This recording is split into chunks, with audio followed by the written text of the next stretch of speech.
Oh yeah, we want retribution. Oh yeah, we want retribution. Yeah, we ran out of patience. Boy, you love with the cold hard hatred.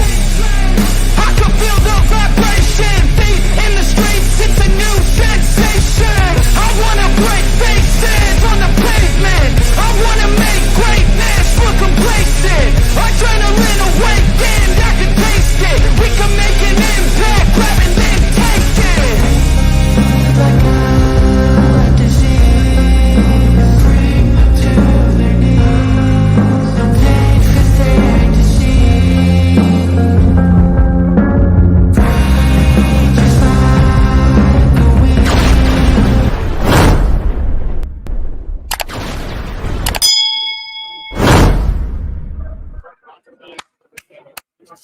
Ladies and gentlemen, I am the one and only DJ Storms, and we are live right here from 90s Wrestling Con. And yes, the Wi-Fi is wonky. It is terrible, but we're going to work with what we got. Thank you all. Thank you all for tuning in. As of course, many of you already know who I am, Mr. Controversy, and the operator of the Best Damn X, formerly known as Twitter handle, known to mankind. I know, it is a very, very bad connection. We're going to work with what we got. We got a good show for you. We're going to talk about all sorts of news, rumors, and reports, and plenty of weekly show material. We're going to talk about Raw, and we're going to talk about Rampage as well. I'm taking a look over here. I see Maven off to the side. I see Kevin Nash. I see the Dudley Boys. Of course, I got a little beef with Bully Ray right now. But regardless of that, we're going to have a fun time, a very, very fun time. Thank you all for tuning in. I see we got Dylan, we got Sarah Habka, we got the Final Hoss. Thank you very much for tuning in. And we are going to do what we can, get through this stream, get through these news, rumors, and reports, and we're going to have a very fun time like we usually do. But please, guys, if you guys have not already signed up, you guys have not already gone on my social media, go check out me on social media, including Instagram and X, at History Maker DJS. Once again, that is at History Maker DJS, both on Instagram and X. Both of those links are in the description of this stream. You can go and check me on Facebook as well for collaborations and business inquiries. Please send me an email. My email is, of course, StormsTakeOver@gmail.com. All those links are in the description, as well as the link to my very own DJ Storms business page. You can hit the like button over there, and I may just send you an invite to join the official DJ Storms Posse group on Facebook. That is, all of those links are in the description of this very video. Couple sponsorships we want to throw out there. First off, the stream is sponsored by my girl, Brittany K. She is an amazing woman. She is a fantastic individual. Proud to call her a friend. She does beautifully crafted designs on her iPad of all sorts of pro wrestlers, whether it be WWE or AEW. She is amazing at what she does. On top of that, we also got her social media links, her Instagram and her X account. Her Instagram is at Brittany K Designs. Her Twitter account, or X account as they call it, is at Brittany K 5150. Please go and check her out. She is amazing. If you're looking for Twitter banners or Twitter avies as well, she is your girl. So go check her out. Both her X account and her Instagram are in the description of this very stream. Of course, shout out to PWP Nation. PWP Nation, of course, is created by Mr. Jay Aletto. Shout out to him. I actually got to meet him a little bit earlier. I see Steve Jordan. He's watching as well on Facebook. PWP Nation created by Mr. Jay Aletto. He is a very nice guy. He's actually selling cards at the other end of the mall right now.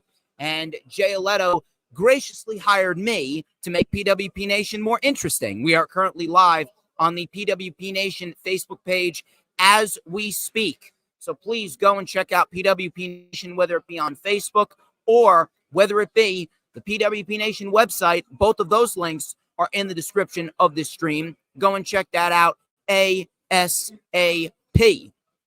And then finally, we got ourselves a brand new sponsorship that I'd like to talk about right here. At this time, I would like to welcome the newest sponsor to the DJ Storms brand, Corporate Information Systems.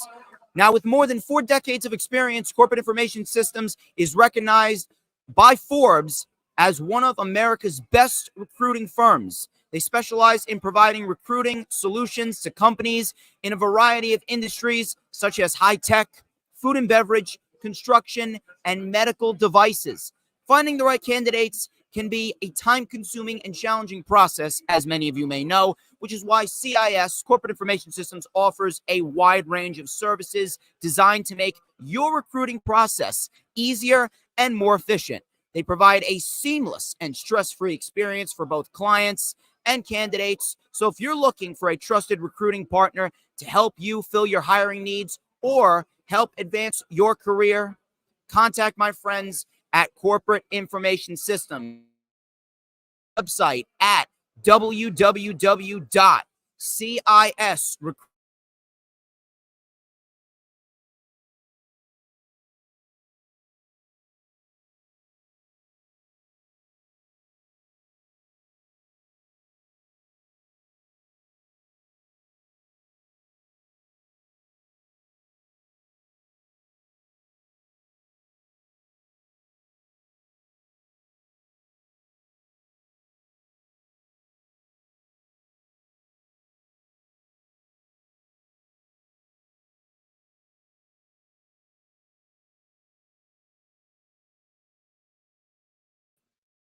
Now, there we go. There we go. It's a little wonky, that's for sure. A little wonky, that's for sure, but we are managing, ladies and gentlemen. Thank you very much for your patience. Once again, CIS Recruiters, placing talent where it can thrive. Go and check out CIS Recruiters ASAP. Look at this guy over here. Look at this guy over here. This guy over here is trying to steal my spotlight. I'm not messing with DJ Storms. Yeah, you better. Not messing with DJ Storms. Not till probably 1:15. Then he might meet Savage. I don't need Savage. Anyway, let us get back to the festivities over here. If you guys haven't already done so, please make sure that you like the stream, no matter where you're watching it from. Like the stream, please, whether it be on Twitch, whether it be on X, whether it be on YouTube or Facebook. Please go and like the stream. Of course, you can share the stream out on all platforms, social media, whether it be X, Instagram, Facebook, Pinterest, Tumblr, Snapchat, TikTok, whatever social media platforms that you may be using. Go and share out the stream. You want to get as many people in here as possible because let's be real, everyone needs a dose of DJ Storms in their life because I make people's lives better. It's just a known fact. Let us not kid ourselves. Of course, please make sure if you're watching on YouTube, whether it be my YouTube or the Hardcore Sports YouTube channel, please make sure that you hit the subscribe button. We want to get as many people to subscribe as possible. We're on the road to 2,200 subscribers. So we want to get everyone on board the DJ Storms bandwagon because there is no better bandwagon to be a part of than yours truly, DJ Shizzle Dizzle. Once again, I apologize for the connection issues and the Wi-Fi issues, but we're going to manage with what we got. And I got a very nice setup here, as you can see. We're also selling T-shirts and wristbands. Wristbands are $2. T-shirts are $25. And if you're ordering from cross country, that requires shipping. You can hit me up on my social medias for more information regarding how you can purchase your very own DJ Storms wristband or DJ Storms T-shirt. Of course, please make sure when you hit subscribe button, you got to hit that notifications bell. It is incredibly vital because that way you're going to know whenever I pop up on YouTube. You know why? Because whenever I pop up on YouTube, oh, baby, you already know that it is the absolute best time to be on YouTube. You know why? Because it's the only time that you're going to get to see this glorious sideburn shin strap combination right here and this beautiful mustache. You already know what time it is. I know a lot of people have been waiting for it. A lot of people have been waiting for it, and I'm going to break it out right here. This beautifully crafted, magical Ace black comb, and we're going to light it up right here with a little and a dash of and a whole lot of because, like a nice hot succulent chicken sandwich from Popeyes with a side of nice steak fries, heavily seasoned, you already know that I am just so good. Because everybody wants a piece of the Stormsmeister. Let me fix up this pompadour right here. One sec, let me fix up this pompadour right here. Anyway, why don't we get down to the nitty gritty? We got to get into the important material right here. Let us get into the news, rumors, and reports, shall we? So, my first report that I got comes from Sean Ross Sapp. I know not everybody's favorite. He's really not my favorite either.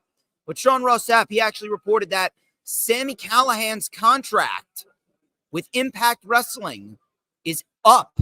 He is now a free agent as of today. Today was the final day on his contract for Impact Wrestling, and he is now free to go wherever he wants. And there is both interest from WWE and AEW in possibly picking up Sami Callihan as a member of their rosters. Now, what I find pathetic is the fact that you have WWE that had Sami Callihan on their roster initially in NXT when he was Solomon Crow, right? You had him on the roster when he was Solomon Crow. You did nothing with him, not realizing that he had so much untapped potential. And look at what he did for Impact Wrestling. He became the face of Impact Wrestling. Ever since then, his career has absolutely skyrocketed to the top. So now that WWE wants him back, I find that pathetic. And it's actually quite sad to know the fact that WWE is just so incapable of building new stars. It's sad, actually. It's downright sad, and it really does expose WWE for their own flaws. But of course, WWE will not admit that. Now, AEW, their problem is the fact that they have way too much talent. They have way too much talent, and if Sami Callihan was to go to AEW, you know, he could be booked for a couple weeks very well, but ultimately, there's a good chance that he could very well be lost in the shuffle.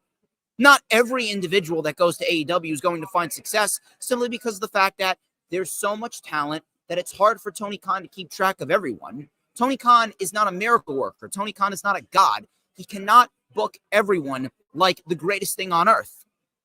But I'll tell you this, wherever Sami Callihan goes, Sami Callihan is going to be a great asset to any promotion, whether it be Impact, whether it be WWE, whether it be AEW. The one thing I don't want to see is I don't want to see Sami Callihan take on a potential producer role like WWE is doing with Nick Aldis. Because Sami Callihan has so much value. He has so much value.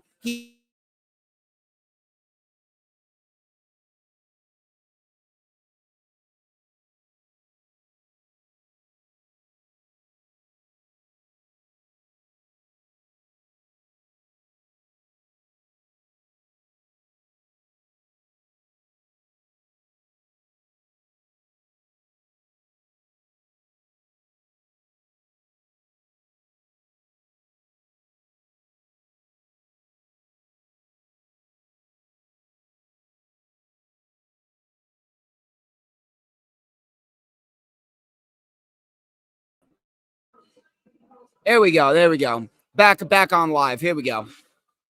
There you go. Well, what are you going to do? What are you going to do? There's Wi-Fi in the mall. Can't really do too much about it. Wi-Fi in the mall absolutely sucks. But regardless, we're back into it. We're back into it right now. So what I was saying before I got...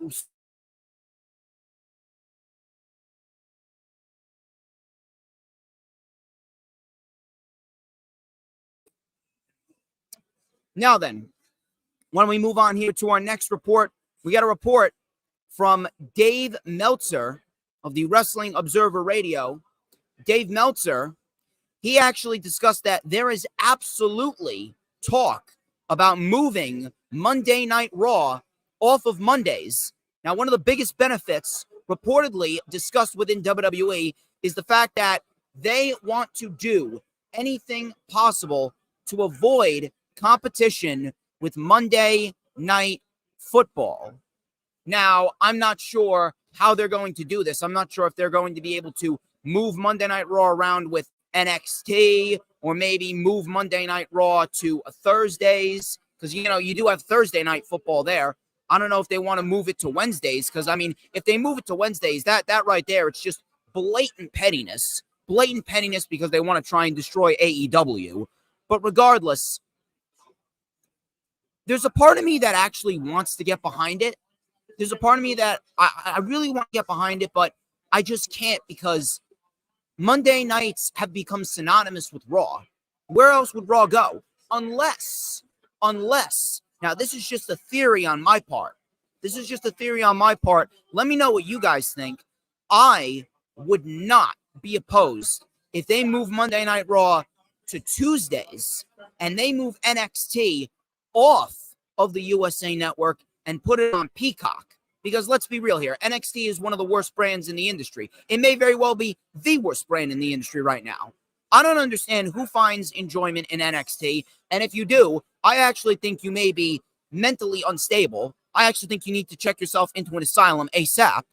But regardless of that, when it comes down to moving Monday Night Raw off of Mondays, the only way I would honestly accept it is if we do indeed see NXT moved off of the USA Network. They get put on Peacock. They become the developmental brand that Vince McMahon and Bruce Pritchard have morphed them into, and then we can get Monday Night Raw on Tuesdays. And that could potentially, I'm not saying definite, it could potentially open up AEW Rampage to maybe be moved to Mondays. I would not mind that. Maybe we go live on Mondays for AEW Rampage. That could work. Or at least, I would love if they would move Rampage at least to 7. Because I'm telling you, it is very, very rough to sit and watch Rampage right after SmackDown. I am not saying that Rampage is a bad show. It's not. But it's very lackluster. It feels very rushed. And no one's going to care about Rampage in the grand scheme of things if it's stuck in that terrible time slot. Granted, Time Warner is the one that wanted it, but still, Rampage, it deserves better than being on Friday in a terrible time slot like that. So I really do hope that if they are considering moving Raw off of Mondays, it goes to Tuesdays, and we do see NXT move to Peacock. Meanwhile, Rampage, hopefully Tony Khan can work some magic over there. Maybe we get Rampage on Monday nights from 7 to 8. Because Monday Night Football is usually from 8 to 11, if I'm not mistaken. That's how I would do it. Sticking with Meltzer was actually in the news a bit today. He actually brought in quite a few interesting reports to discuss. Let me take a drink over here. So, continuing on with Dave Meltzer. Do you think NXT should still be live, says John Blaine. I don't really give a shit if it's live or not. I really don't care. I don't care whether it's live. I don't care whether it's not live. All I care about is that NXT is off of the USA Network. Because I'm telling you, it is a complete waste of time. Waste of time. I don't care. If it's live, who cares? If it's not live, I don't care.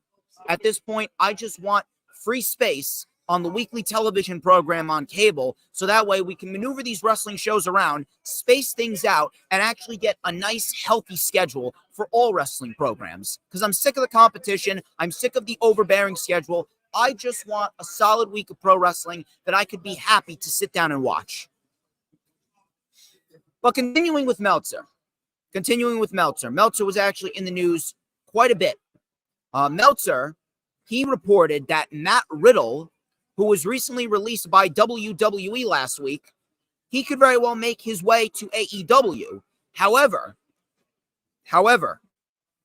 Tony Khan would be playing a bit of a risky game. Nonetheless, he would be taking a bit of a risk in signing the original Bro, at least according to Meltzer.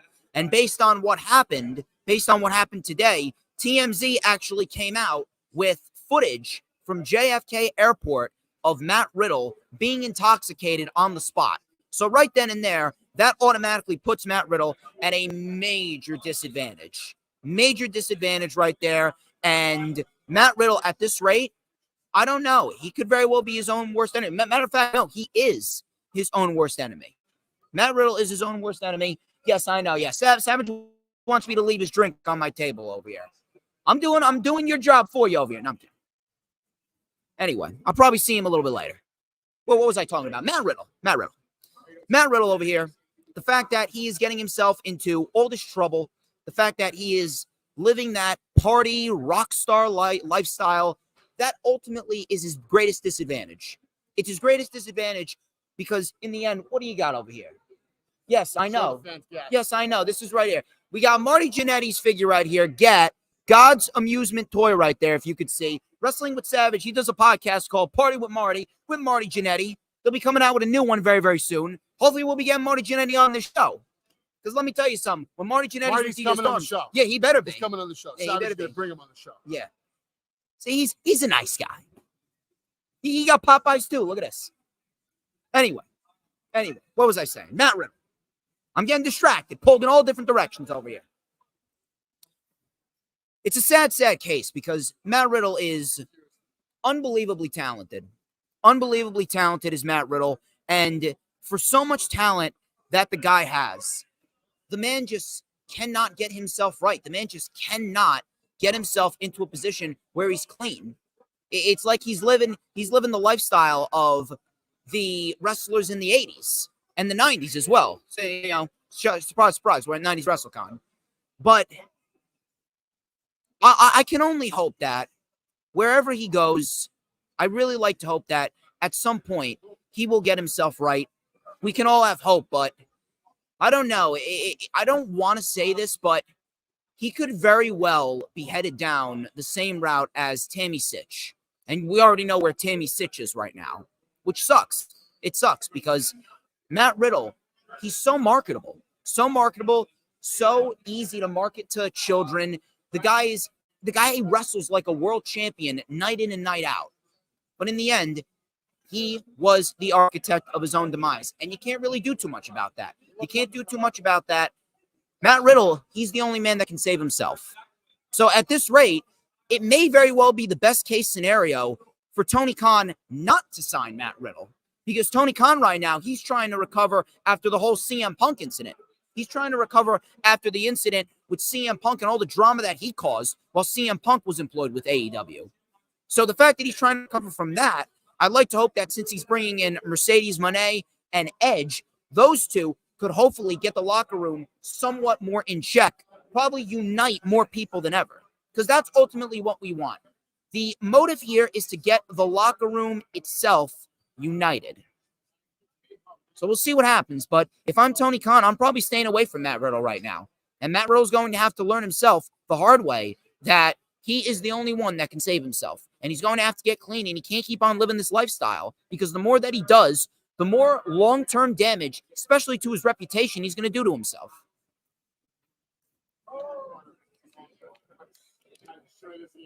Moving on here, sticking with Meltzer, we got a couple more reports from Meltzer. Meltzer, he discussed a female prospect from Stardom in Japan, Mariah May, who had a stint over in Stardom. He confirmed that she is currently finished up with the promotion. Currently finished up with the promotion as we speak. And she could very well be headed to AEW sooner rather than later. No broadcast sound or visual. We got a little better now? Self back on. There we go. Let's see. Is that work? Sarah, do I sound all right? Tell me I sound all right. Come on. So, Mariah May. I have not really had a chance to dive in depth on Mariah May and what she can really do. I've not really had a chance to see how well she has evolved over the years. However, I've heard some decent things about her. And listen, if we are getting more female prospects into AEW and we're going to bolster that women's division, that is ultimately going to be looked at as a good thing going forward. It's ultimately going to be looked at as a good thing because the more talent that you have in that women's division, then the greater the talent and the matches and the promos and the angles and the stories are going to become. If we're going to bring in Mercedes Moné, you have to imagine that they're looking at Mariah May too. Maybe Mercedes Moné was very well the woman that told them about Mariah May. I wouldn't be surprised because Mercedes Moné had a brief stint in Stardom. She was the New Japan Pro Wrestling Women's Champion, and Stardom is basically their sister promotion. So we could very well have been in a scenario where Mercedes Moné talked with Tony Khan and AEW, and we may very well have gotten Mariah May as a package deal with Mercedes Moné. And if that's the case, great.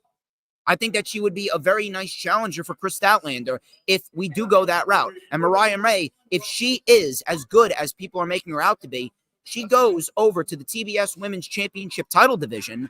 That right there is going to help bolster that division. It's going to help enhance Kris Statlander's TBS title reign as well.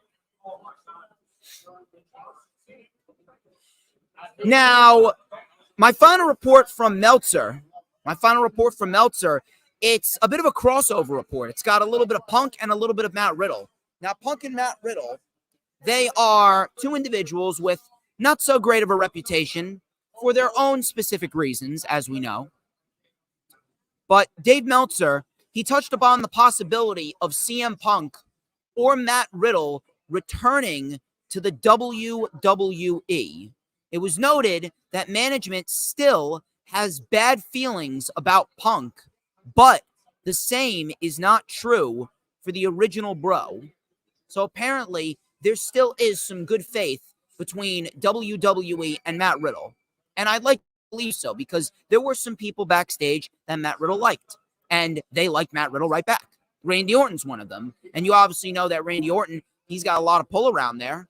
If Orton's got a lot of pull around there, then Orton is probably in management's ear. He's probably in management's ear, and he's probably going to be in a scenario where he is talking to WWE potentially if Matt Riddle is to get himself right, and if he's going to come back, maybe Randy Orton could very well be the catalyst towards getting Matt Riddle back into WWE at a later time. Now, it's going to be a little difficult because you got Dana White, and Dana White, he is not too fond of the original Bro. But regardless, I think that if we do have a scenario where Matt Riddle does get himself clean, Randy Orton is right there. Randy Orton's got a lot of pull. He's a 20-plus year veteran. He is in a scenario where he is going to talk to management, possibly, if Matt Riddle's ready, and he's going to talk management into hiring Matt Riddle back. I'd like to hope so. I really like to hope so, but I guess we'll have to wait. We'll have to wait and see. Now, Punk. I mean, Punk's pretty self-explanatory. I know a lot of people have been throwing the idea around, oh, yeah, Punk's absolutely coming back. Punk's going to come back. He teased it. He teased that he's going to be in Chicago at Survivor Series. He's going to be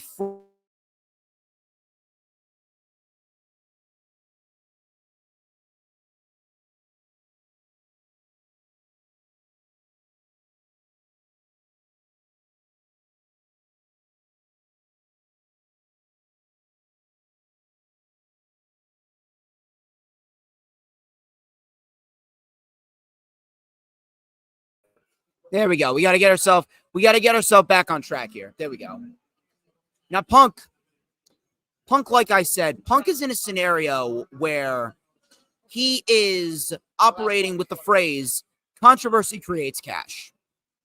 Punk has been known for stirring the pot, saying things that really get people talking, because that's how he remains in the spotlight. He says controversial material, which gets him more traction as the days go on. That's how Punk has always operated. So I don't really see it as much of anything more than Punk being Punk. Punk says things that are going to get people talking. You can't really do too much about that. That's just who Phil Brooks is. The thing that you need to remember here is, in order for WWE and Punk to work together again, both parties are going to have to agree on mutual terms when it comes to working together and signing a deal. What's the money going to be like? What's the creative going to be like? When it comes down to it, Punk, I don't know where it came from, but Punk has developed a major ego problem, and I've talked about this on numerous LFUs in the past. Punk has a massive ego problem where if he's not the center of attention, if he's not the face of the brand, and even if he is the face of the brand, there's still someone who's always going to be above him because he's not at that point in his career anymore. Punk is going to be in a scenario where his ego is going to get bruised. He just has a very fragile ego. It's like what Jon Moxley said in his promo over a year ago on Punk. What was it? Fragile mind, fragile ego, weak body, weak spirit. I mean, if that wasn't a shoot, I don't know what is. If that is not a shoot, I don't know what the hell to tell you.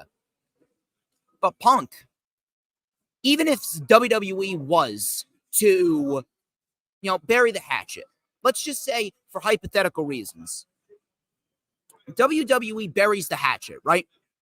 WWE buries the hatchet, and WWE is open to having CM Punk back, right? What is Punk going to do when he signs that contract?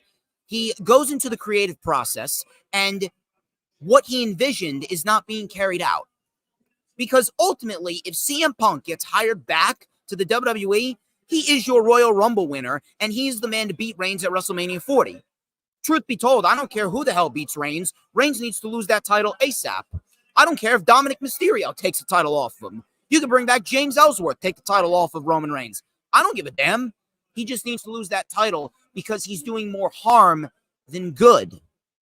But if Punk was to be hired back, he's your Royal Rumble winner, and he is the man to main event WrestleMania 40, night number 2. He's the man to beat Reigns. There's no ifs, ands, buts, or maybes. That is the way to go. Happen when Punk inevitably faces Roman? What's going to happen if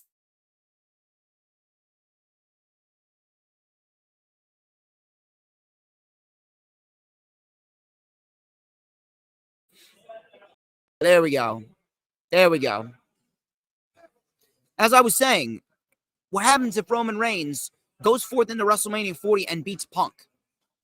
Reportedly, WWE wants to get Roman Reigns as close to Hulk Hogan's record. I believe it's 1,474 days.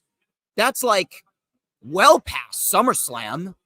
What are they going to do, or what is Punk going to do, rather, when he's in that scenario and he loses? We all thought that Cody was going to beat Roman, which he should have beaten Roman, but he didn't. If Punk gets hired back to WWE, WWE is going to have his life pretty much signed, sealed, and delivered to him. What's going to happen when CM Punk goes to WWE? He does not get the things that he wants. What do you think is going to happen? You think that it's going to be any different than what happened with AEW? AEW gave him the world. He gave him $5-6 million. He gave him his own television show, gave him the world championship, gave him so many great feuds, week in and week out. Feuds with people like Eddie Kingston and MJF and Ricky Starks, Jon Moxley, Hangman Page, putting on great matches left and right. And still, Punk's ego was bruised because of some petty backstage high school drama. What do you think's going to happen with WWE? Even if WWE was to bury the hatchet with Punk, I don't think Punk, truthfully, has the balls to stand face-to-face with WWE and be okay with working with them again. I don't. And if CM Punk was going to come back, if CM Punk was ever going to come back to WWE, the only scenario that Punk could honestly be involved in that is related to WWE is if he gets inducted into the Hall of Fame. And even then, that's a stretch. Even then, that is a stretch. But as of right now, I really don't see Punk as a potential re-signee for WWE. Maybe we'll see what happens when we get to Chicago. But I mean, with The Rock back and with Cody Rhodes looking to finish his story, if Punk comes back, he'll probably be a priority over Cody, and Cody will be second fiddle. But if The Rock's coming back, you think that they're going to put Punk over Rock? Hell no. And Rock, we're actually going to talk about The Rock a little bit later. We're going to talk about The Rock when we get to the final report in the news, rumors, and reports section.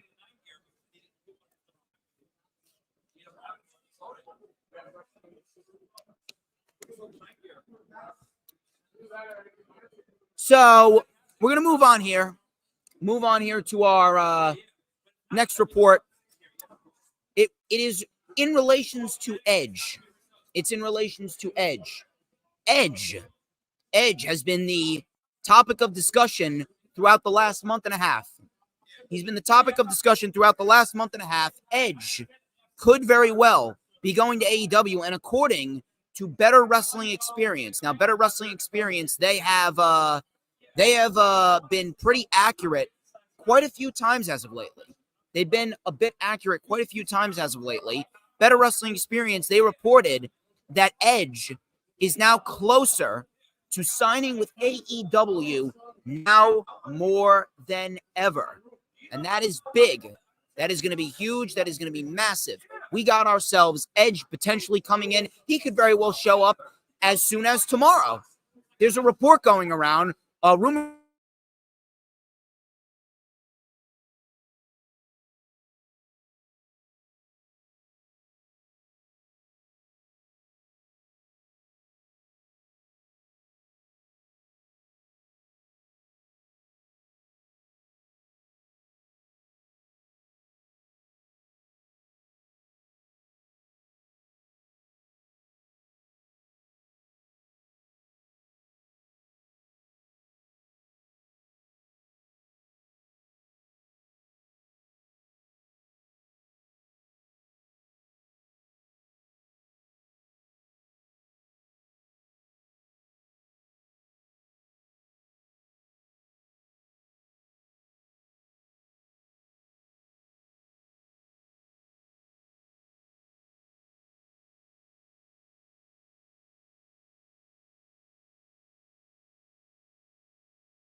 Back. I'm back again. Back again. But Edge, he could very well show up as soon as tomorrow night for AEW Wrestle Dream, because at AEW Wrestle Dream, the rumor going around is Christian Cage and Darby Allin are going to be main eventing in that 2 out of 3 falls match.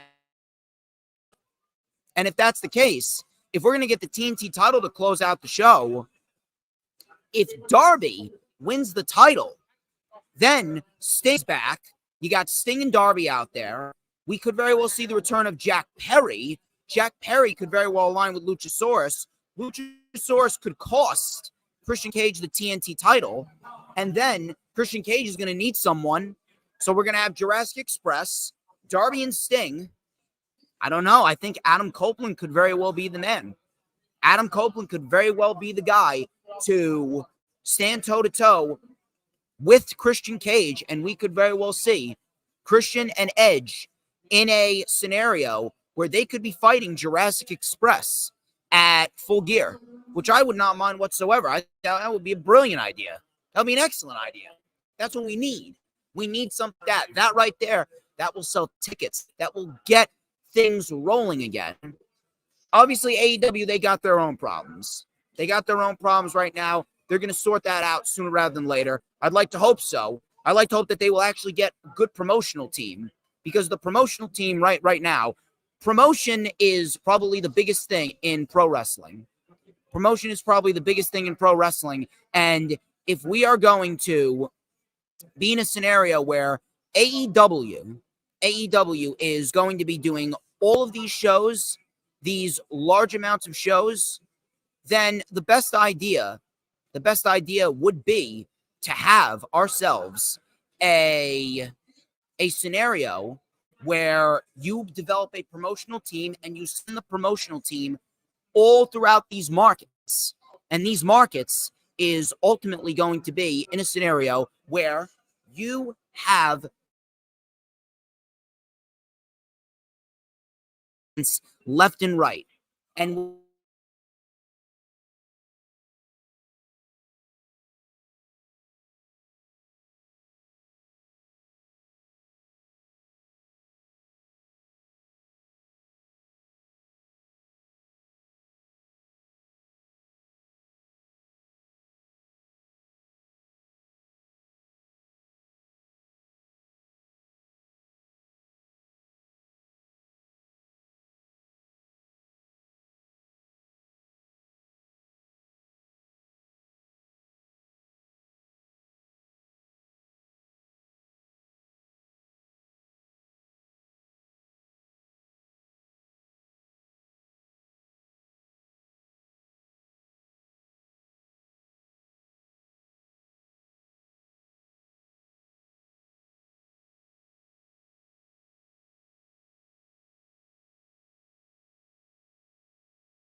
something right here.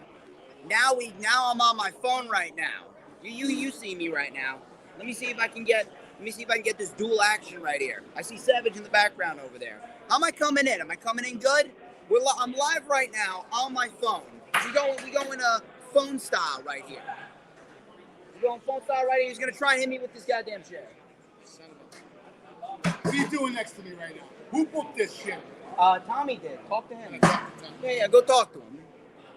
Go talk to him. Here's the thing. I'm the star of the show here. Yo, can you hear me good? Can you hear me good? I think I may start going live on my phone going forward. Just going forward at least. Let me move it over here. Can you hear me good? How good am I coming in on my phone? I got my freaking mic right here, which doesn't do shit. It's unbelievable. So, as I was saying, when it comes down to Edge being in All Elite Wrestling, it's probably the best case scenario, and we could very well see that tonight. I think I may go live from my phone going forward when it's all this fucking Wi-Fi crap's out. I think I may go do that going forward. This is actually a lot better. I can see myself perfect. I can see clearly now. The glitch has gone. I got my microphone over here, and it means nothing. Anyway, what was I saying? Oh yeah, that's right. So it's hard to hear. Are you sure about that? How about now? Maybe I'll put my earbuds in. How about that? I'll be able to hear myself. I got my ear. How am I coming in? Good? Better? So we'll see what happens tomorrow. I think that Wrestle Dream could very well be taking up several notches if we do indeed get Edge swooping on in. I think Edge coming on into AEW would be phenomenal. It'll be phenomenal for both the talent and the locker room as a whole. You hear that? Look at that. Perfect. Picture perfect over here. Anyway, moving on here. We got a couple more reports before we move on to the weekly show reviews. We're just going to go over two. I went over Dynamite with Earl, actually, on Thursday. And I also did not watch SmackDown because I was at the ISPW 25-year anniversary show.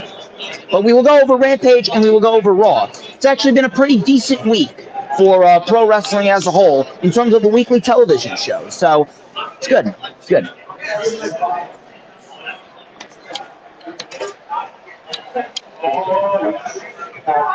Now, I actually have a rather interesting report regarding Serena Deeb. Now, Serena Deeb, she has been off of AEW television for a solid year now. And on Wrestling Observer Radio, Brian Alvarez, he actually went in depth on the status of Serena Deeb, as she hasn't been seen on AEW television in a solid year. And Savage continues his work behind me. So, Brian Alvarez discussed how he hasn't gotten an answer. However, something did happen. He did insinuate that we have had a scenario between Deeb and a scenario between AEW management in which she was just not being used. Now, Fightful actually followed up on this report, stating that the sources in AEW told them that one of the reasons Deeb is not on AEW TV is because she had a heated disagreement with AEW management. Serena has told people close to her that she has sustained an injury and therefore she missed time. Now, I am not sure how much of that is still true. I am not sure how much of the injury storyline really is true. However, I'm not sure what the heated disagreement was over, but we could have had a scenario where they had a heated disagreement over Punk. It could have been over Punk. It could have been a scenario where she just did not agree with the way that AEW management was handling what was going on between Punk and the Elite. Maybe she was not fond of the Elite at the time. I don't know. It's a possibility. But as we speak right now, she just hasn't been used. And to be quite honest with you, To be quite honest with you, it's a shame.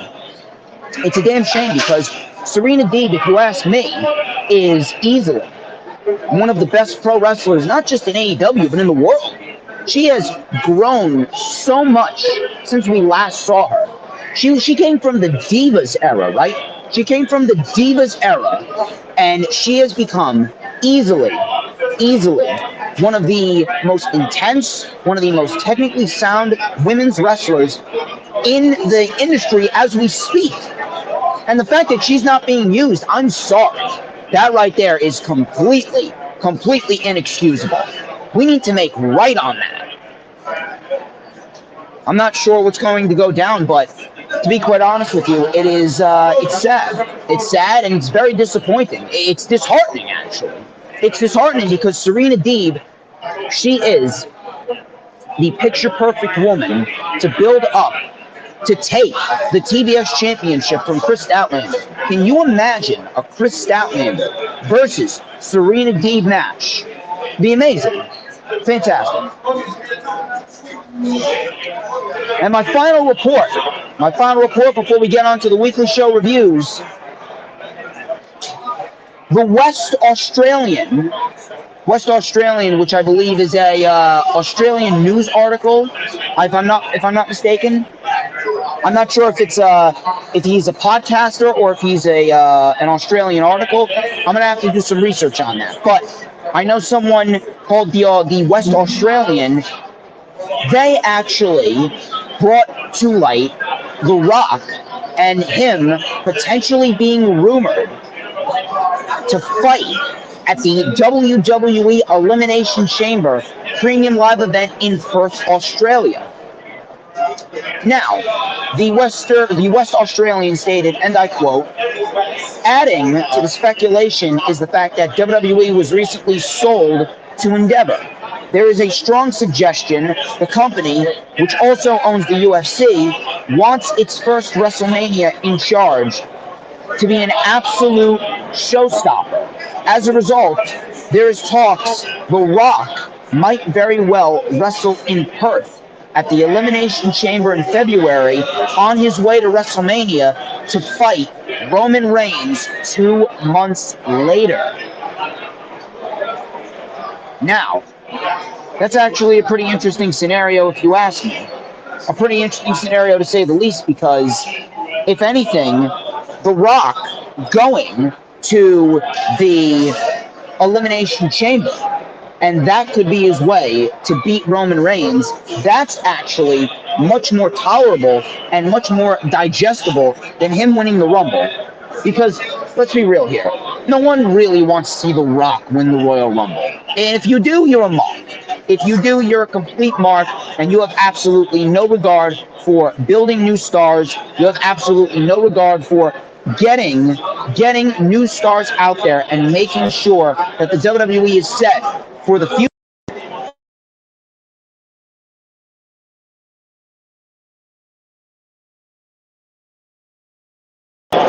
There we go. I'm back.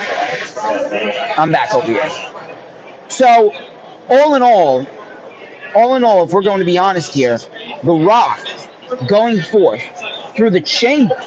Now, I understand that he might not have as good conditioning, but that's why you put him at number 6. I understand that it may be a little bit of a risky scenario to put The Rock in a chamber with 5 other guys, but at the end of the day, you need to think in terms of the long-term future. Shout out to Hooligan. We've been having tech issues all stream. Thankfully, we are back on the right track right now. I hope that is coming.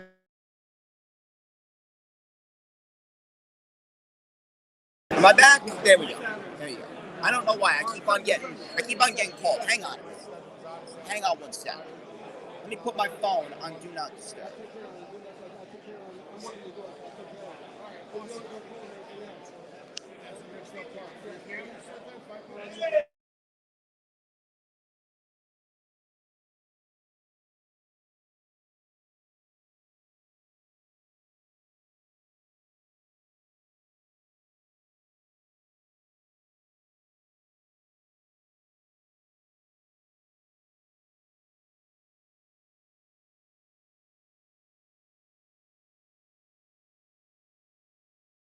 There you go. Am I back? There we go. I'm back. I ain't losing no connection to my mic. But The Rock going through the chamber. The Rock going through the chamber. Come on, I do have the sound.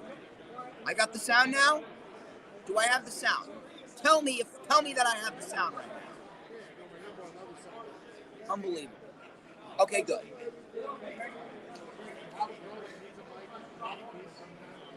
So, what I was saying regarding The Rock, I would much rather him go through the Elimination Chamber rather than go through the Rumble. Because the Rumble should be a superstar built up, the next guy in line to be built up to be the next big star. The Rock has already been in that scenario, and we've had so many other cases where The Rock has been in big-time matches. He's a made man. He's one of the most successful. Sound faint? Let me go back to the computer then. Look, I'm sorry. This is how it rolls. Let's go back to the computer. We're probably going to finish the rest of the stream on the computer. Let me get back into the computer right now. Look at this. Look at this.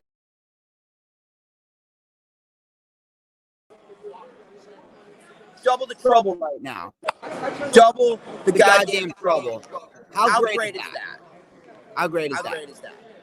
I'll take myself off. Hang on. There you go. Take myself off right there. Now I'm back on the computer. How about it? I got people texting me. I got people calling me.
I swear to God, this may have been the worst stream I've ever done right here. May have been the worst stream I've ever done. But regardless, as I talked about with The Rock, it's quite simple with what they have to do. The Rock going through the chamber, much more tolerable, much more easy, and it makes things a hell of a lot easier and digestible because The Rock doesn't need the Rumble. There's only one man that should be in the conversation of winning the Rumble, and that man is Gunther. That man is Gunther as we speak.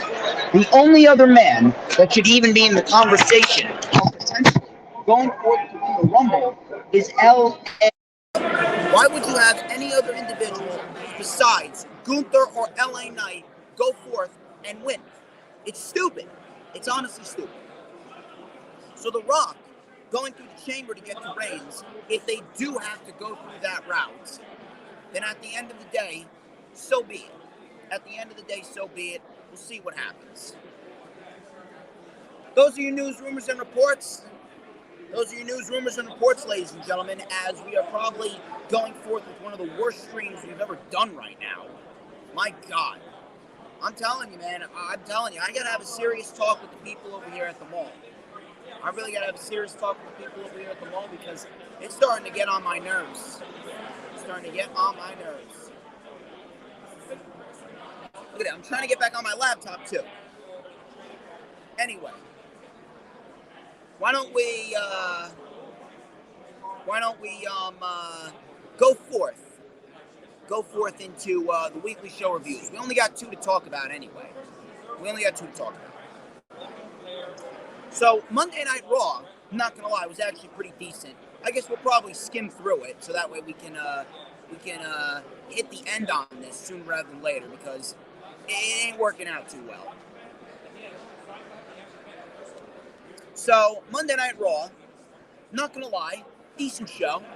Had some solid stuff. Cody Rhodes kicked off the show, doing his usual thing, singing the song, adrenaline in my soul, all this other stuff.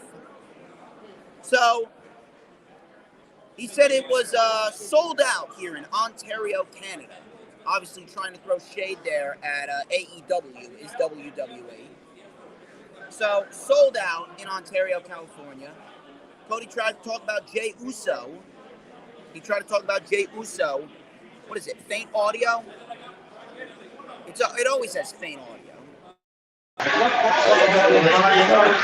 All right, let me try and get back into my laptop. I'm going to try and get back into my laptop right now. I better. It's unbelievable. I'm live right now. I'm having whatever issues, every single issue in the book. Now it's saying that I can't even get in. Yeah, you want to try and help? Get good Wi-Fi, you stupid ass mall. Oh my lord. I gotta get my own hotspot. Hold on a minute. Is that it? It's gotta get my own hotspot at some point. Am I good now? Now I'm good. It's unbelievable. But pretty much, Cody Rhodes, hold on, I think I'm back. There we go. There we go. I think I'm back. I think I am.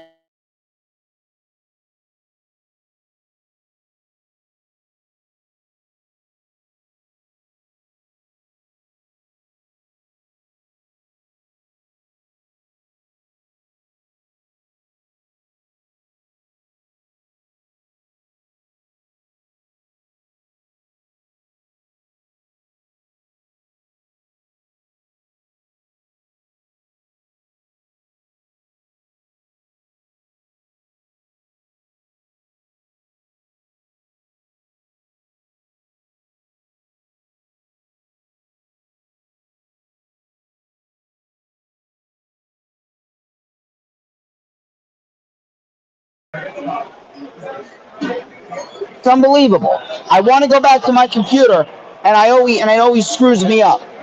I want to go back to my computer. Yeah, I know, it changes every second. Trying, man, I'm trying. But pretty much what we got out of this opening segment with Cody is the fact that we're headed towards the War Games. Yeah, you heading out? How you doing, man? Hey, have a good one. Gotta get your pictures.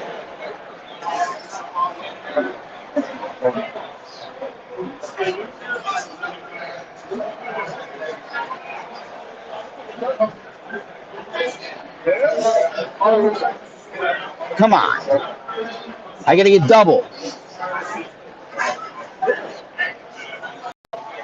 Anyway, so the only thing I got out of this Cody segment is the fact that we're headed towards the War Games.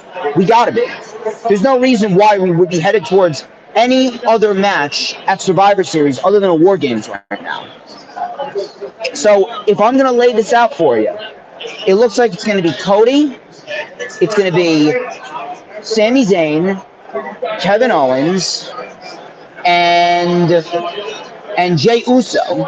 Sami Zayn, Kevin Owens, and Jey Uso taking on the team of Dominic Mysterio, Finn Balor, Damian Priest, and JD McDonough. That's literally the only logical outcome right here. Why would they do anything else? So, if that's the case, I guess okay.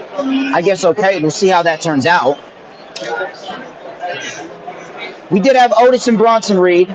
Oh, by the way, I cannot stand the Judgment Day constantly in the main event, constantly in a scenario where they're always, and I mean always, in the main segment.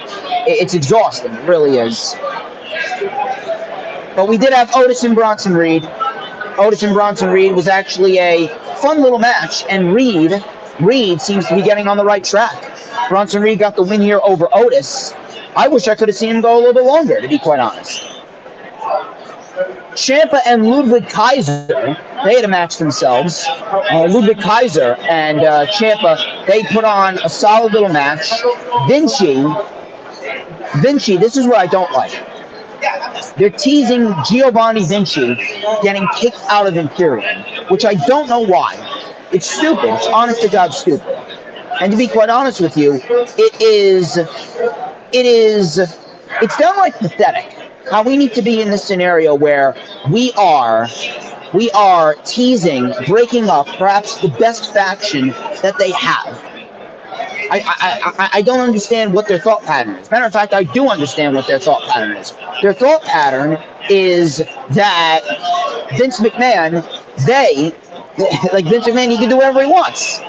Vince can do whatever he wants. And in the end, Vince is going to break up factions left and right. Why? Because they're Triple H factions. Whatever. Now, Ciampa, reportedly, he's signing the contract with Gunther on Monday. So if we're going to get ourselves a Intercontinental Championship match for Fastlane, I mean, I got no issue with that. Tegan Nox, she took on Natalya. This was pretty much a waste of time. This match only went 3 minutes. Tegan Nox wins with the shiniest wizard.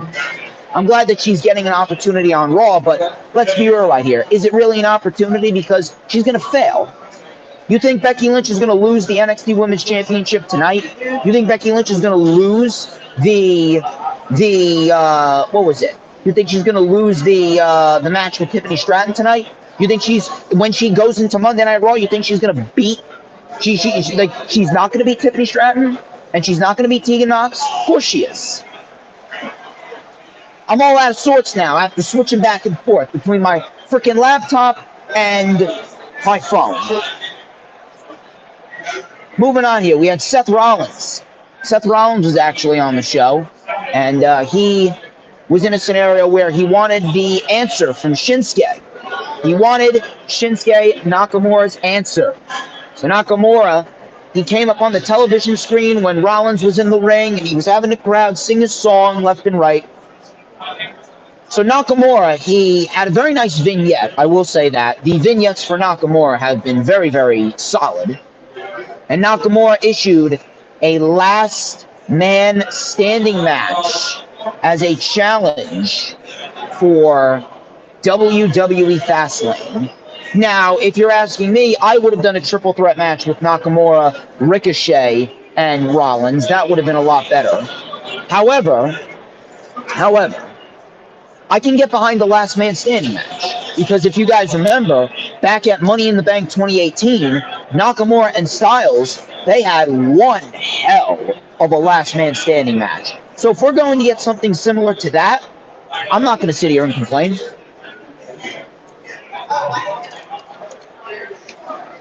Moving on here, we actually had the best aspect of the night. The best aspect of the night was Dominic Mysterio.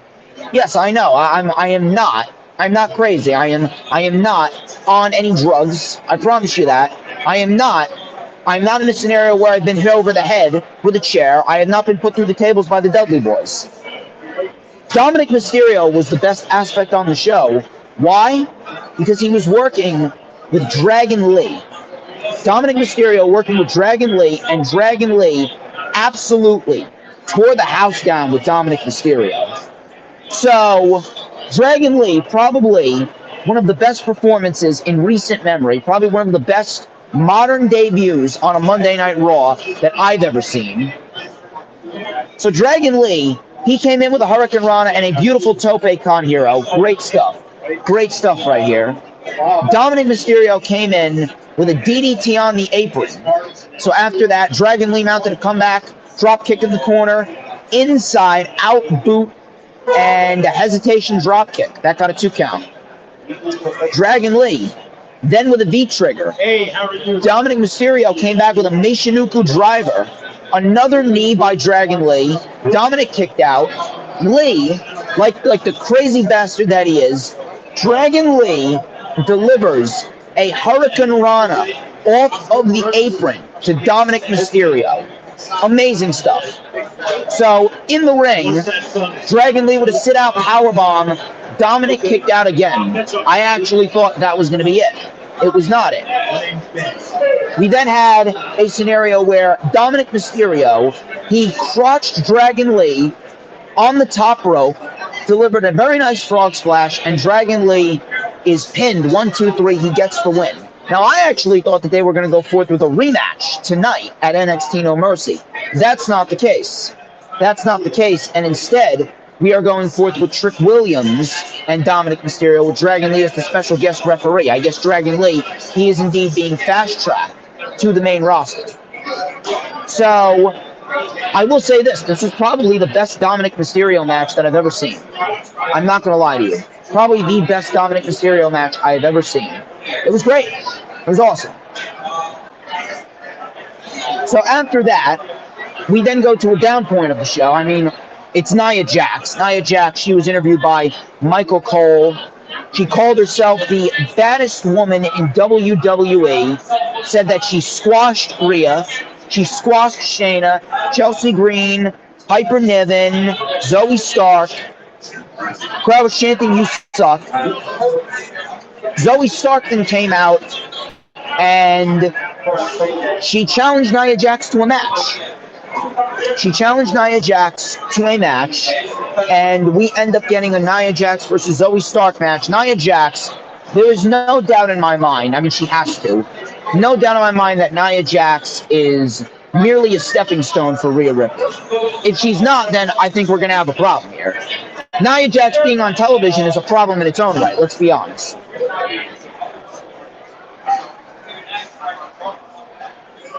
So, Nia Jax, quick, simple, Nia Jax squash Zoe Stark, literally and figuratively. No difference in her in-ring ability. The only reason why she was brought back was because they needed to get The Rock in WWE, because The Rock is going to fight Roman Reigns. Whatever. Miz TV. Miz TV with Drew McIntyre. This was actually one of the best aspects of Monday Night Raw. Drew McIntyre, he's got himself a very nice heel turn developing for himself. So Drew McIntyre was interviewed by The Miz on Miz TV. He talked about Jey Uso and saying that karma is a bitch. So Miz asked how it felt to be upstaged by Cody last week, so it looks like that is a teaser to who McIntyre is going to be feuding with. New Day came out. Cody called Drew a coward. Woods said they've been calling him Big D, but looks like there's a bit of shrinkage there. I mean, I guess you can understand what they were saying there. So after that, Drew McIntyre said this is Cody's mess and he's trying to clean it up. I saw the actions of a hypocrite. He goes, "You don't remember about those beatdowns from the Usos?" Obviously talking about when the Usos were beating down the New Day, when the Usos were riding with the Bloodline. So The Miz, he was getting told by Drew McIntyre to shut up every single 2 minutes, I would say. So Miz tried to do the "when my hand goes up, your mouth goes shut," and we ended up seeing Drew McIntyre catch him with a Glasgow kiss. I'm liking this Drew McIntyre. I'm really, really liking this Drew McIntyre. I'm liking the I don't give a damn Drew McIntyre. This is the Drew McIntyre that we need. Because this type of Drew McIntyre is going to make television better, and it's going to be a great start for Drew McIntyre. We could very well see McIntyre and Rollins potentially at the Royal Rumble before Rollins, hopefully, cross my fingers, gets to Gunther at WrestleMania.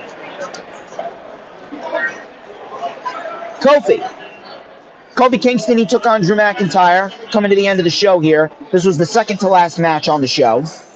Kofi was in control. So he did the trust fall dive. What's up, Vince? I'm live right now on YouTube. What's going on? I got some merch if you want to buy some merch right here. How you doing, man? And my best friend just showed up. Unbelievable. So, after the trust fall dive, Kofi came back into the ring with a diving crossbody on Drew McIntyre for a 2. Coming back from commercial, Drew McIntyre mounted a comeback with a belly-to-belly suplex and a neck breaker. Future Shock DDT connects. That got a 2 count. We had a thunderous, and I mean a thunderous chops from Drew McIntyre. Brutal stuff. I do not want to take Drew McIntyre's chops. So after the chops, Kofi Kingston dodged the Claymore and delivered an SOS. That got a 2 count. So the crowd was chanting, "This is awesome." "This is awesome." We then had the Viking Raiders, or at least Eric of the Viking Raiders and Valhalla. Eric and Valhalla, they swooped in, attacked Xavier Woods. Drew McIntyre pulled Kofi back and hit him with a Claymore. And that was actually a very nice touch right there, because it just plays up into the I don't care attitude of Drew McIntyre. It's a great thing. And afterwards, we had a scenario where Drew McIntyre watched Ivar and Valhalla of the Viking Raiders. They were beating down the New Day. Drew just walked away. It's brilliant. It's perfect, it's simple, and it's a very nice slow burn that is ultimately going to be incredibly beneficial to Drew McIntyre. It's quality. It was some quality stuff. And then we got the main event, and then we're going to quickly go over Rampage. We'll wrap it up. I know a lot of you have been pissed off with the technical issues, and now I'm probably going to walk around, maybe do some interviews with Maven, maybe do some interviews with Danny Morrison. We're going to have some fun. So the main event, Judgment Day. I know it's the same exact match over and over again. We had Judgment Day. We got ourselves Kevin Owens and Sami Zayn, but this was a very good match. And I cannot deny that. I cannot discredit that. It was a very good match, and the right team won. Very good match. The right team won, and we are ultimately headed down the barrel towards a War Games match when the time is right. So, Kevin Owens and Sami Zayn, they were in early control. We had a clothesline to Priest. Zayn then sent Balor into Priest, over onto the floor. Tope con Hero over the top rope. Very nicely done. Coming back from another commercial, Owens then was hitting everyone. Clotheslines and super kicks. We had a cannonball. Priest was then launched onto the table. Frog splash onto Balor by Owens for a 2. Owens with a rolling senton from the middle rope. Balor kicked out. Shotgun drop kick. Coup de grace. Sami Zayn saved it. Sami Zayn with a blue thunder bomb to Damian Priest. Damian Priest kicked out. Owens then took out Balor. It was an all-out brawl. Priest then came in with a leaping flatliner. Zayn kicked out. Dom then argued with the official before Jey Uso came out to take out Dominic Mysterio. JD McDonough then came out. Cody then came out. It was melee. All of a sudden, Sami Zayn with the haluva kick.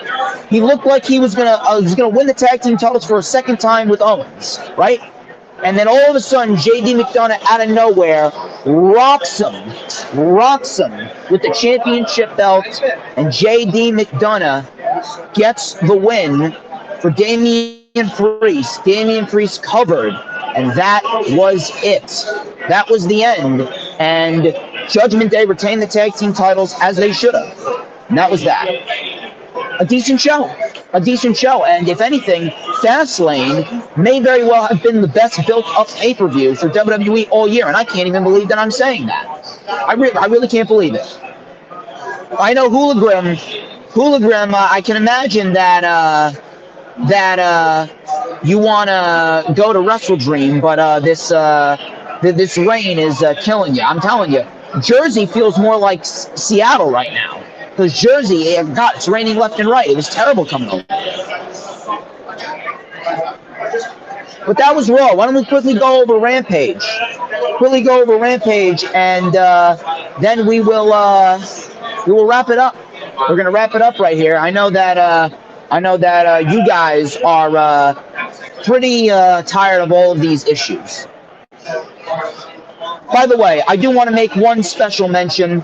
I would like to ask everyone to keep Afa Jr. in your prayers. Afa Jr. recently had a health scare.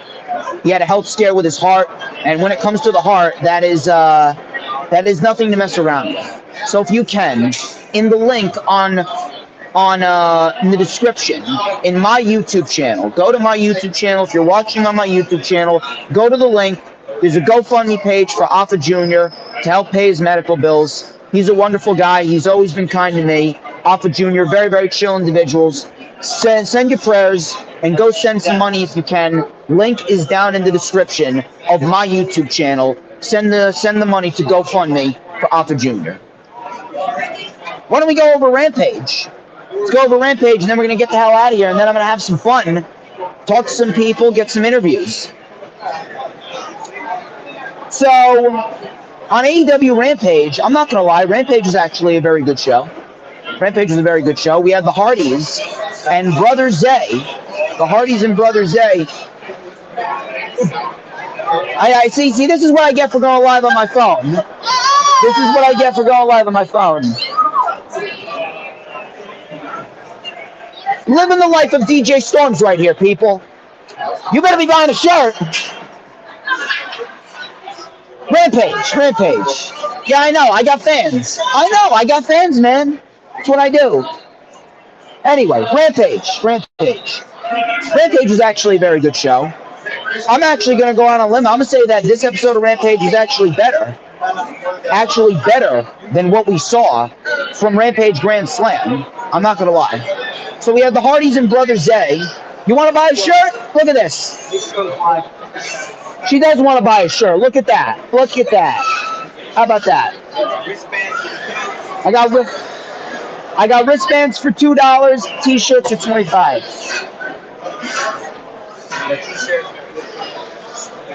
Of course, you can follow me on social media. Subscribe to my YouTube channel. Good. So we got the Hardys. I know, I actually just signed my first autograph today. I'm not going to lie. I signed my first autograph today, people. I kid you not. Hologram, I'm famous now. I'm signing autographs. Anyway. Hardys and Brother Zay. The Hardys and Brother Zay, they took on the Acclaimed and Daddy Ass. And this was actually a very good match. This was a very good match between these 6 men. We had Bowens and Caster isolating Brother Zay early on. Jeff Hardy tagged in. He delivered a splash from the middle rope. I'm not going to lie. Jeff Hardy is moving pretty well. I'm glad that Jeff Hardy has made his health a priority. Jeff is actually moving pretty decently. So, from there, Matt Hardy, that is, and Daddy Ass, they mixed it up a bit. We had the Scissor Me Timbers on Brother Zay. Coming back from commercial, Brother Zay was isolated. Tagged to Jeff Hardy. He lit up Billy Gunn. Russian leg sweep and a double whisper in the wind. So Jeff Hardy continuing to put some effort into what he's doing. Bowens saved the match. The Acclaimed then lit up Matt Hardy. Rolling elbow on Jeff. Tagged to Brother Zay. Brother Zay with a spinning flatliner on Bowens and a springboard moonsault on Daddy Ass. Very nicely done. Very nicely done. Bowens and Caster then isolated Brother Zay, and they delivered the implosion driver, which is where they flip each other in. They flip their opponent inside out, and they crash into the mat. Very nicely done. Very nicely done. And the Acclaimed and Daddy Ass retain. The Acclaimed and Daddy Ass retain. So I'm very, very happy that the Acclaimed are working their way up. And they are doing very, very well. As Trios champions, they actually got a match on Sunday. They got a match tomorrow against the Mighty Don't Kneel. I believe it's, who was it? I think Shane Thorne is wrestling against them. Shane Thorne is one of the members. I don't keep up with New Japan like a lot of people do, so I actually need to do some catching up. Either way, I'll be covering it, and me and Hooligan will be reviewing it. Hooligan, are you going to Wrestle Dream or not? I got an interesting report right here. We got ourselves Eddie Kingston's next challenger for the Ring of Honor World Championship. Let me just take a sip of my water right here.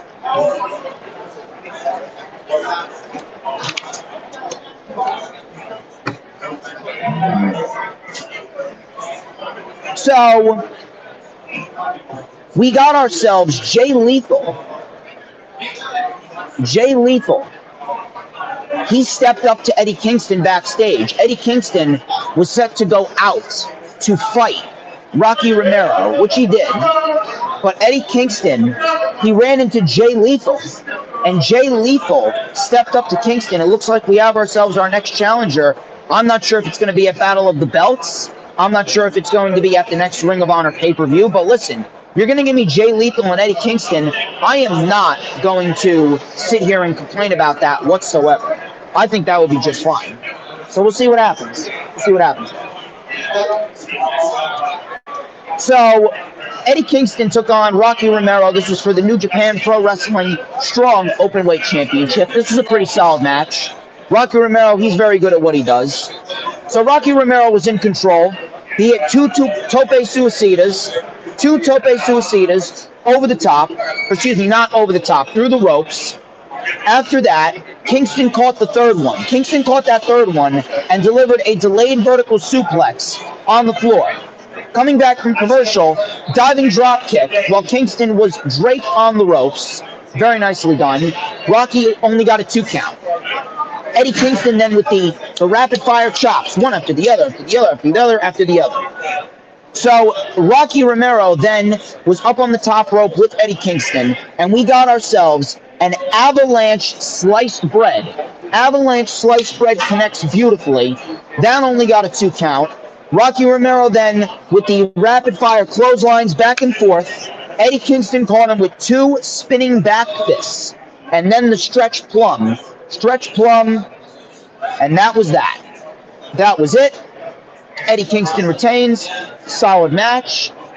And Eddie Kingston now looks to vanquish Shibata. And that's going to be tomorrow night at Wrestle Dream. Should be fun. We had the Righteous. The Righteous were in action. They took on Caleb Crush and Gunner. Just a couple of bums. And Righteous destroyed them. Should be interesting to see what the Righteous can do tomorrow against MJF. We had a promo package. Where they were highlighting the 10-year history between Ortiz and Mike Santana. And I'm actually very, very intrigued to see how that plays out. I actually think that they're going to have one hell of a program. If they give them the time, they're going to have one hell of a program. Luchasaurus and Nick Wayne, they were announced for the 0 Hour, which I'm very much looking forward to, actually.